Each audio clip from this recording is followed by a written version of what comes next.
change the car here on display.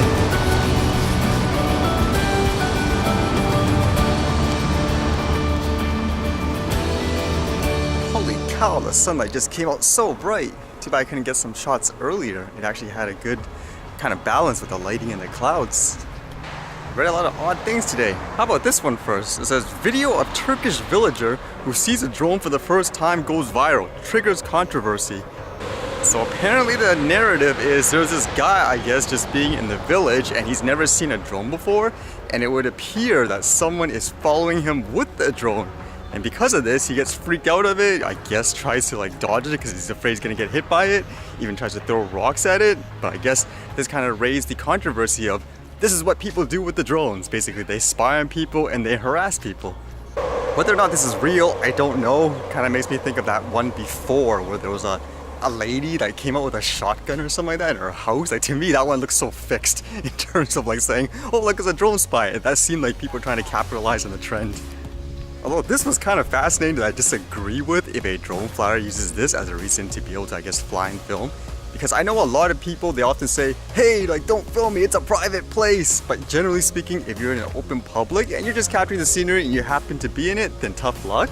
But I don't agree when people say things like this. It says, others have claimed it has been recorded in a public space and the man is unrecognizable due to low resolution and the distance of the camera.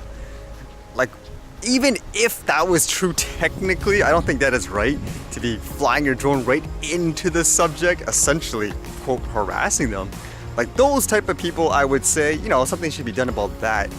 But usually, just from my experience on the other end, it's usually people being ridiculous. Like if you're just flying it in the open, they assume like, hey, like, you know, even if I'm a little dot, then, you know, get this out of here. I guess that goes to show you on both sides, there's always going to be, I guess, crazy people that take it to the extreme. And the other bits I read were all DJI related. It's basically these images that have been circulating. Everyone's like, what is this real? The first one here says, dear valued customers, today we're announcing that below products are in the process of end of life. It's basically an image and it shows all this stuff like Phantom 4 Pro, Pro Plus.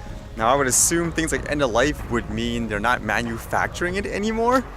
Again, I'm wondering if it's real or not, but apparently it's getting so much buzz online. Well, is that a hint, for example, saying, well, Phantom 5 is coming soon? I don't think a company would do this and cannibalize its sales for its products, right? And then the other one was related with the Mavic 2. Not in a good way though. Apparently at first it was just this image that's spreading everywhere. It looked like the gimbal fell apart for some odd reason. And people were saying it's because it was glued on.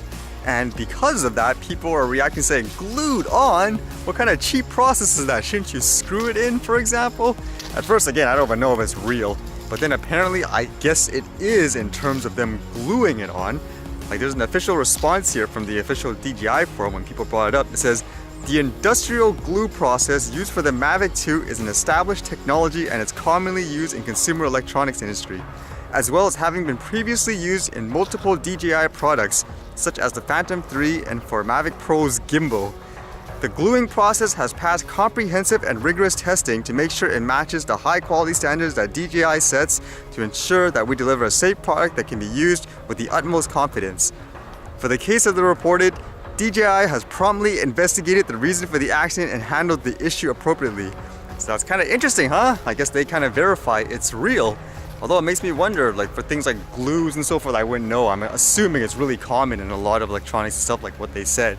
But is that a, quote, cheap way of putting the gimbal on? Like, should it be attached by a screw?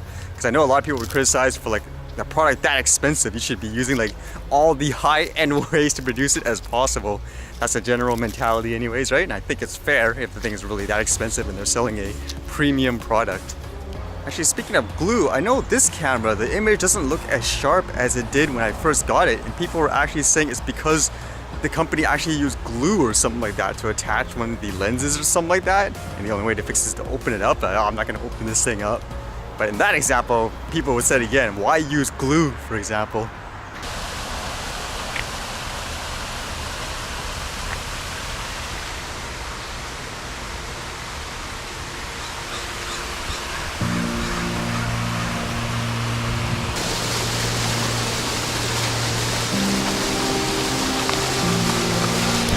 Mark his territory or something?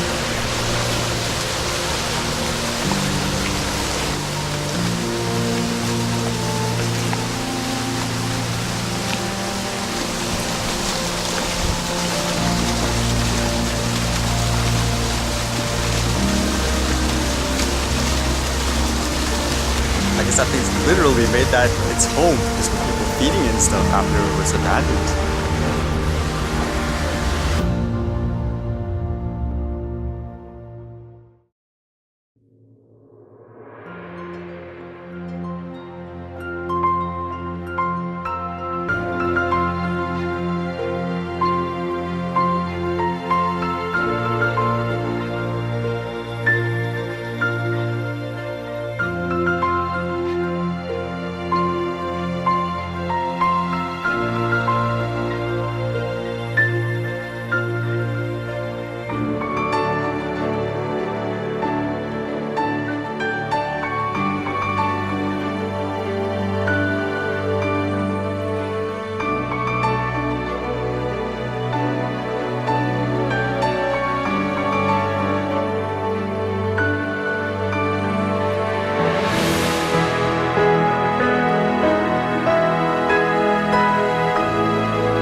Alright, see you guys later.